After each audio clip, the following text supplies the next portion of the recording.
Hello there, everyone. This is Miriam here, holistic life coach and mind body practitioner.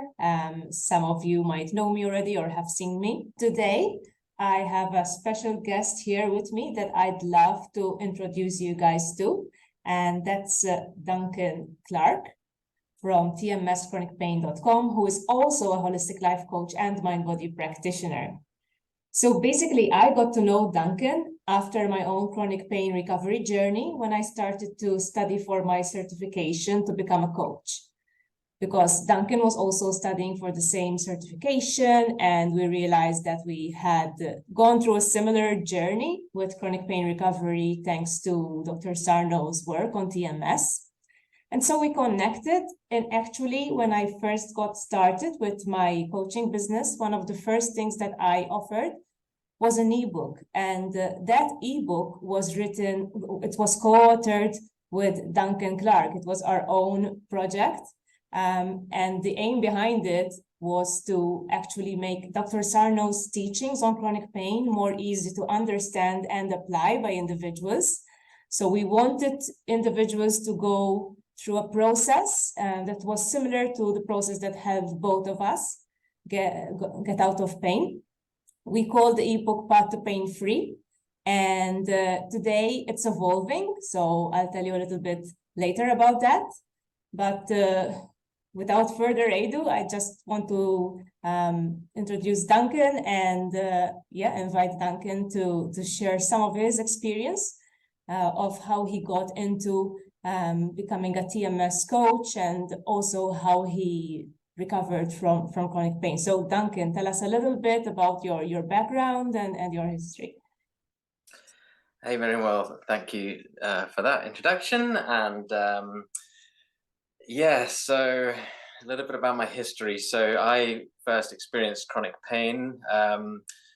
Well, actually looking back, I had bouts of TMS, even going back to, I think, early teenage years would be when I had small bouts of what I now call acute flare-ups of TMS, neuroplastic pain, as opposed to later in my life, 2013, when, much like yourself, I experienced chronic TMS, where I started to experience symptoms that went beyond a couple of months and eventually into years. So I was previously a snowboard coach and instructor.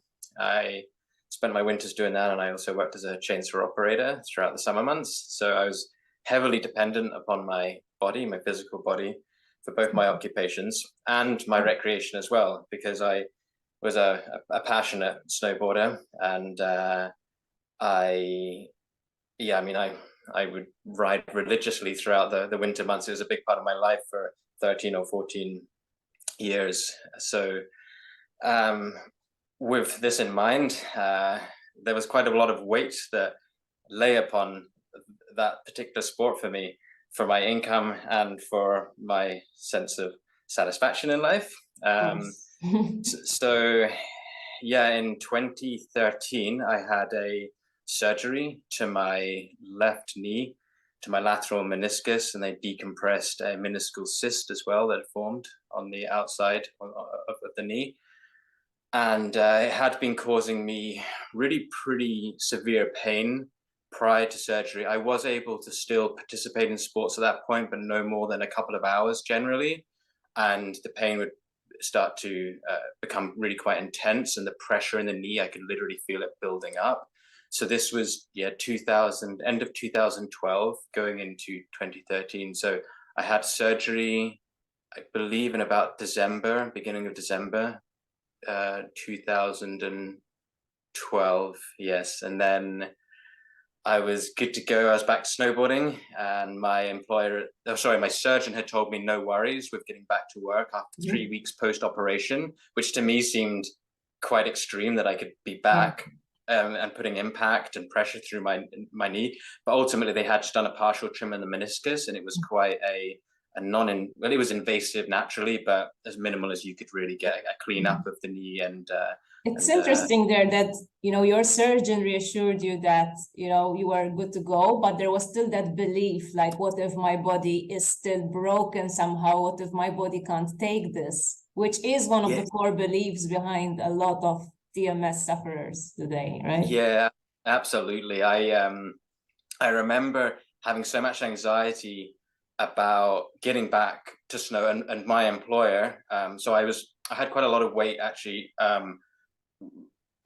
that was kind of dependent on this surgery happening in time as well, because my employer was in Canada. I'm a UK citizen, and so my visa depended on my work in Canada, and I had a relationship out there and stuff at the time too. So I was really looking to sort of emigrate out to Canada full time, and so there was a lot lay on the success of this surgery. But of course, there was doubt as well, and fear and worry around whether or not it'd be successful.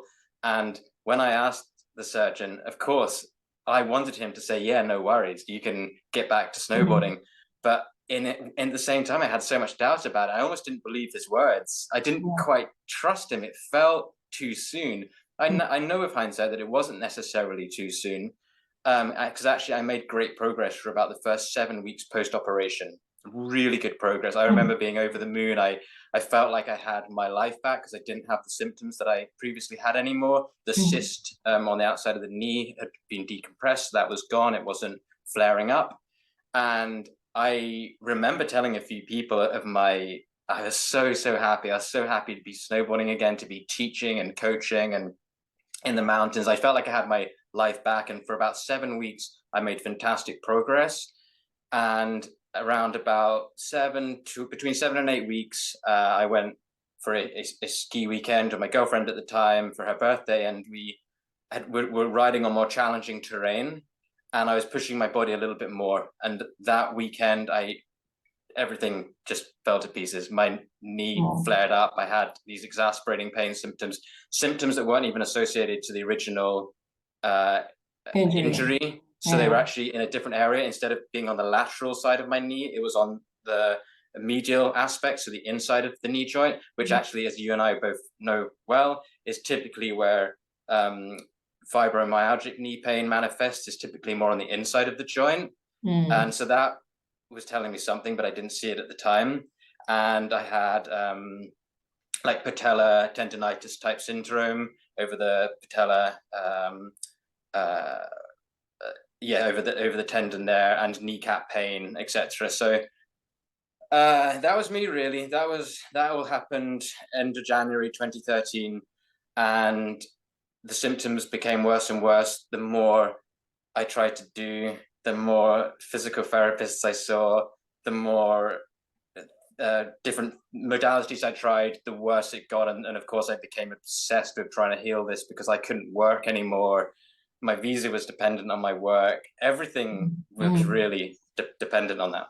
It's interesting because I'm thinking like your story is very typical. I mean, as chronic pain sufferers, people tend to think that their story is kind of special, oh, but I have this under these circumstances, and this thing makes it harder for me, and so on. But it's so typical to start off with something like a real injury. And then because of the fear involved and the doubt as to whether it's healed or not, you start experiencing other pains that do not make sense or sometimes don't even correlate to the original injury. And then, as you said, you get obsessed. So we have a new stress there, a new fear and worry. And the more you try, the more treatments you try, the more physical therapy you try, the worse it seems to get. So it's like, I'm sure you agree as well, like as someone working in the field now, we can see like a really typical story. So many people go through this before discovering the mind-body connection. Then how did you come across the mind-body connection? What changed everything? Well, it was a long road, and I'll try and keep it sweet and short.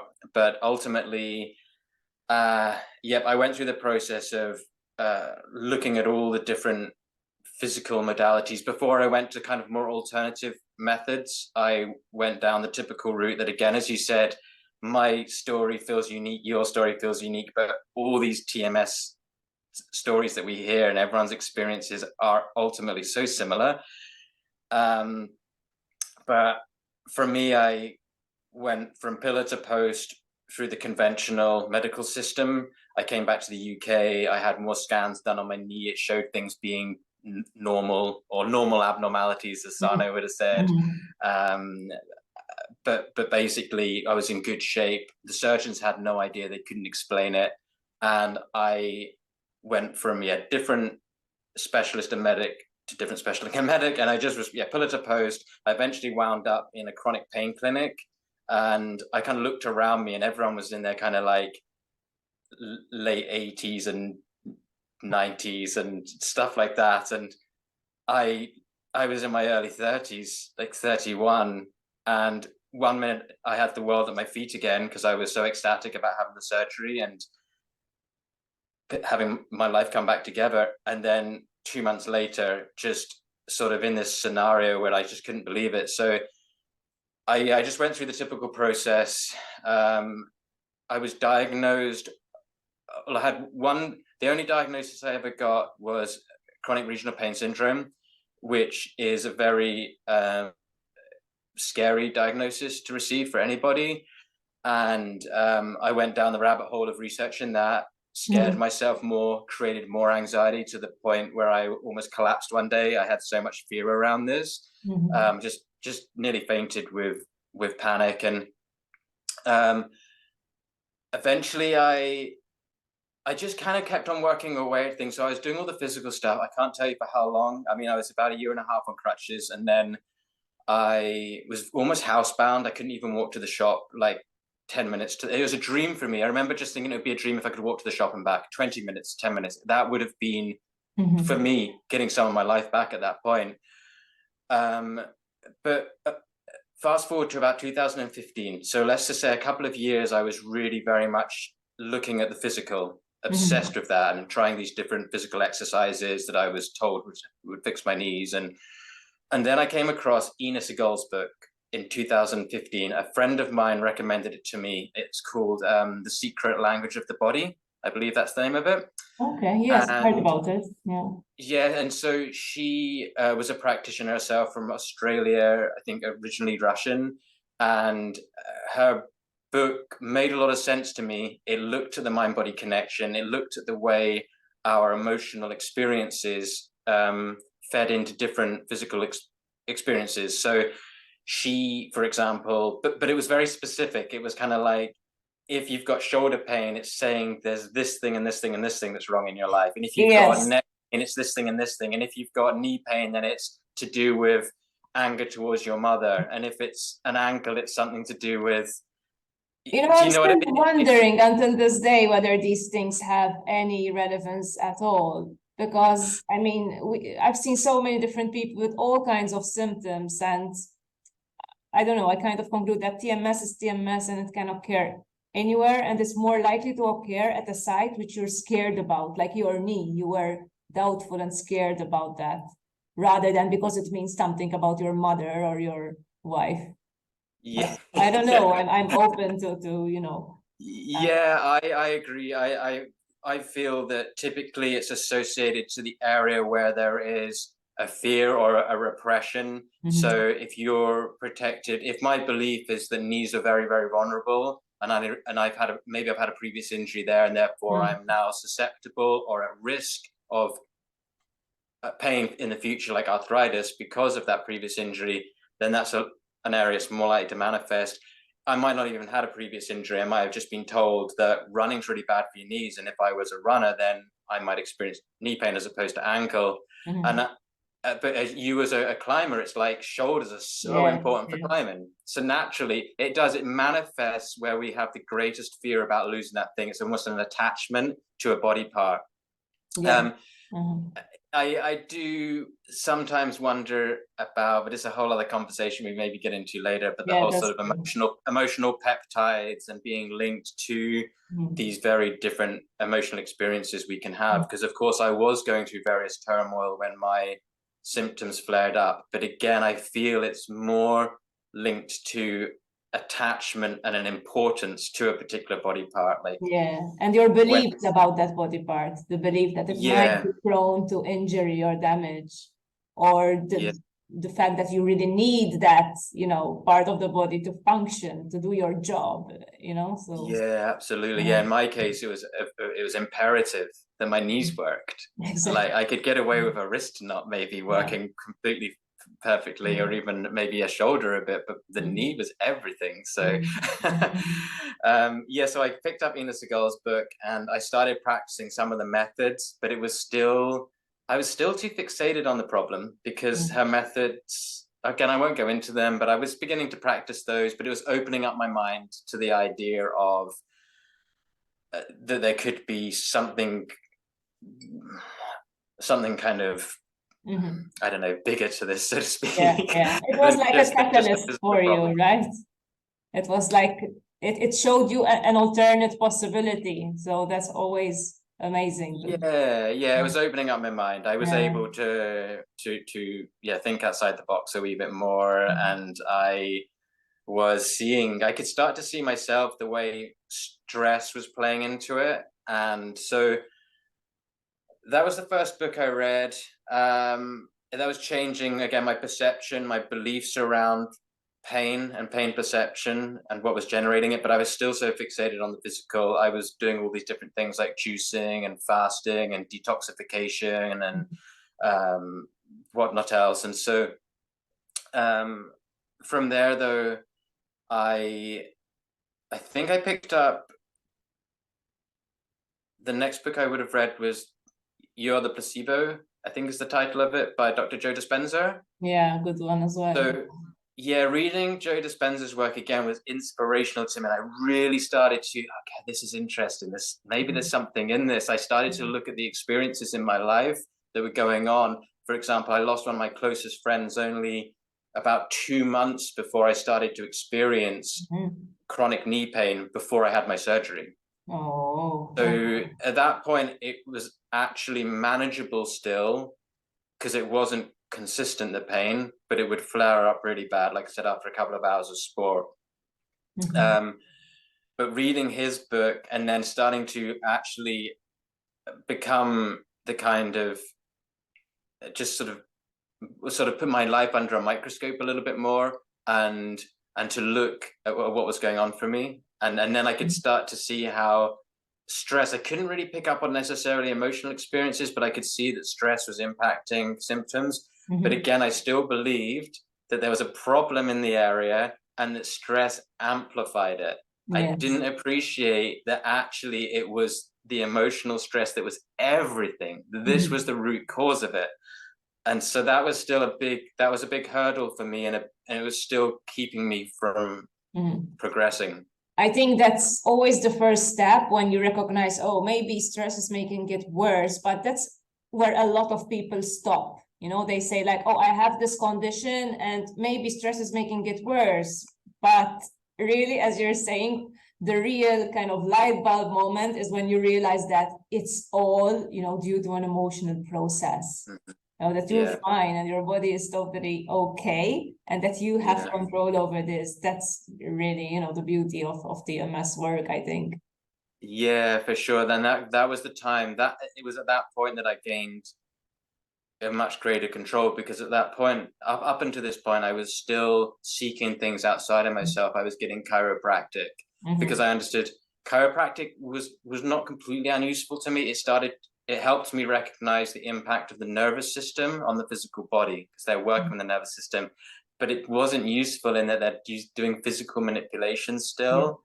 And I was still dependent on a chiropractor, and I was still giving away my power. I was dependent. I was still dependent on others, and I was still dependent on other modalities, even if that was diets and different, various different modalities, and even things like stretching and yoga.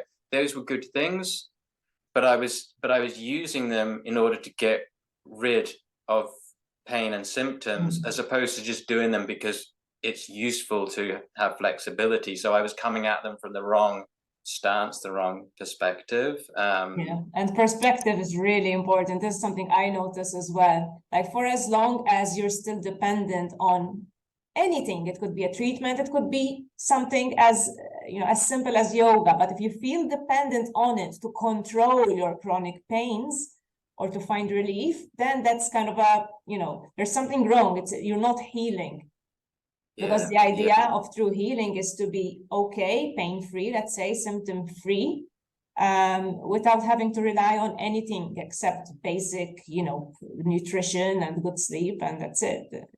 Yeah, for sure. I mean, naturally we have to do things to take care of ourselves, but these are normal daily, well, you could say normal, but daily things that we must do. Good sleep, adequate exercise, healthy nutrition.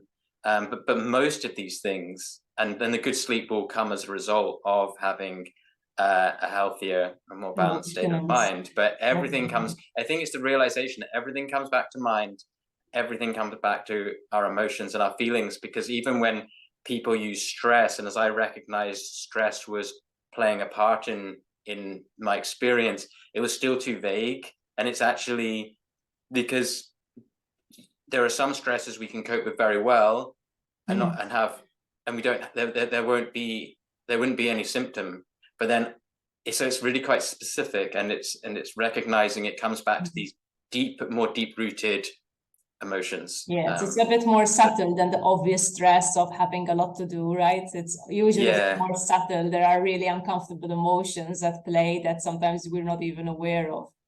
It's just, and that's coming then back, of course, to the unconscious mind, and it was, and that would bring me around, I suppose, to discovering Sarno's work. So it was Joe Dispenza about late 2015, I think. I found him about 6 or 7 months after Ina Segal. I read Joe Dispenza's work, became hugely inspired. I then tried some more. I was in Canada again. I was working out there, this time as an editor and not a snowboard instructor. But I decided also I'd learned a lot about psychedelics and their role in helping people to heal as well and recover from both emotional things, but also physical ailments and problems, and even things like cancer and stuff. So I decided to try that as a route of recovery as well. So when I say I tried everything, I feel like I didn't leave a single stone unturned when it came to all the things. Like, I was willing to go to the most extremes in order to heal myself. And that was an extreme for me, because it was actually something in the past I've been quite afraid of. But as I learned about using them as a medicine, understanding how they worked as a medicine and how they worked with the mind, that was inspiring to me. And so it was actually at that point that I realized this isn't anything to do with my physical body anymore. It became very apparent to me. I couldn't put it into words, but it was just a feeling. I just knew this is something bigger, so to speak, and there's something greater at play here than just a faulty patella tracking and all the other things I'd been told. Because again, by this point, it wasn't, so my symptoms weren't just in my left knee joint anymore. They had actually spread, similar to your experience. It spread and became sort of full body. So it went to my right knee, and then my left elbow, my right elbow. It would mirror through my body, and then shoulders, and until eventually there was all these other funny, bizarre symptoms like burning sensations on my skin, so it's sort of really spread. And again, this was a big light bulb moment, because I kind of thought, well, hang on a minute, I can understand my left knee because there had been a surgery there and there'd been previous injury, but these other parts of my body, I've never done anything to them. And what was quite funny is I noticed that my elbow would flare up a bit, specifically when I was talking on the telephone. And I won't mention names in case they ever watch this, but I would get quite a sore elbow when I was just speaking on the phone. And if I was feeling frustrated, or if, everyone's had those phone calls, you just want to get off the phone. And anyways, so that was me, really. That was the kind of point then I had this mystical experience, started to recognize there was more to the body than just the body. And then I found Sarno's book, that fell into my hands. At the same time, I discovered the Wim Hof method. And so I read Sarno's book. It was like, again, and so many people say this that have read his work, but you feel like you see in yourself on each page of the book, and it's just light bulb moment after light bulb moment. The personality traits, it's so important. Yeah, the personality traits in particular, that was fascinating to me, how they could play into it, particularly things like people pleasing, perfectionism,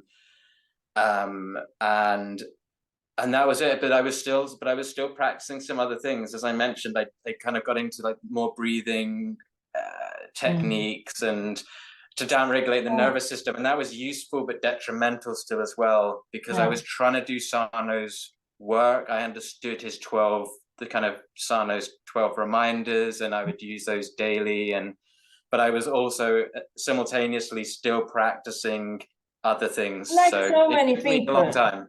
Yeah. So to fast forward a little bit, because we don't have much time left. What finally did it for you? Like, what happened?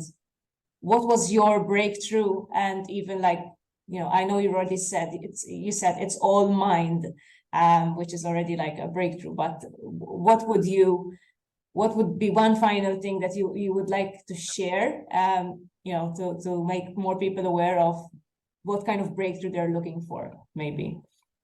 Yeah, for me, the absolute breakthrough would be, it was letting go. It was letting go of trying to control, letting go of trying to control everything. I had to end the obsessing, end the researching, end the Googling, like stop the infatuation. And again, obsession. This is because when I discovered Sarno and TMS, I started to, like, again, so many people go down the rabbit hole of TMSing. So then I had to, and that was hard, because you discover a new thing, and this is what typically happens. People discover a new thing, they get excited about it, they have a reduction in symptoms, but as that excitement starts to wane, they get obsessed again. Yes. Yeah, typically. And then we look for something new again. It's this almost an addictive cycle. And so it was having to let go and really come back to myself and just participate in my daily activities, even though some things were still causing me pain, especially the more aggressive sports that I was doing. So I engage in, as I said, snowboarding, surfing and skateboarding, quite high impact sports, and quite high adrenaline as well, much like rock climbing. I also enjoyed to do that. And in fact, I remember with rock climbing, I would still get flare-ups quite a bit later, because I don't do it frequently. So there's a bit more anxiety around it. And it was so I would say in a nutshell, was really letting go of trying to control symptoms with anything at all. So I was using so many supplements, so many different modalities, physical therapy type exercises, breathing exercises. So even a lot of what seem positive on the surface, like the breathing exercises are great for regulating the nervous system, it still drew attention to the fact that there was a problem. Yes. That was the problem with them. They were still, excuse me. That's okay. They were still drawing attention to a problem, and I needed to let go of that. And so but some of these different modalities, as I said, some of them were actually, they are useful, and I do find them useful. So then I had to try and change and reframe how I looked at them. And I didn't allow myself to use them as a ways and a means of eliminating pain. It was more about, this is just good for me. Meditation is just great to downregulate the nervous system, but it's nothing to do with getting rid of pain. Getting rid of pain means coming back to you, coming back to your life, and focusing on the things you need to do in your life in order to feel whole and complete. And that's kind of a life work by itself in a way, but you can certainly cover, work in progress. Yeah, and you can cover a lot of ground pretty quickly when you recognize that. So I don't know if that's too nutshellish, but for me, I feel like they were some of the biggest things, and of course not giving the symptoms any attention. So when I went to exercise and when I went to do sports, to if I felt anything, to continue doing it, and kind of not necessarily always pushing through pain, but if there was anything, recognizing what it was, speaking to myself, reminding myself I was safe, that it's okay, that this is just it's the neural pathways, it's TMS, it's not structural. That was the second biggest thing. It's not structural. It's not structural. Amazing. I don't think you could have put it better, Duncan. I mean, the letting go aspect, it always comes in, right? And the fact that you shouldn't be seeing other, approaches or modalities as crutches. They're just, helping you. Like exercise is good for you because it makes you feel better, it makes you fit. But you don't need to always stretch in the same way to keep your pain at bay. In that sense, it becomes a crutch if you're always depending on the stretching to keep your pain at bay. It doesn't have to be that way. It's not natural. So yeah, I mean, I don't think you could have put it better, really. Thanks so much for sharing all this with us.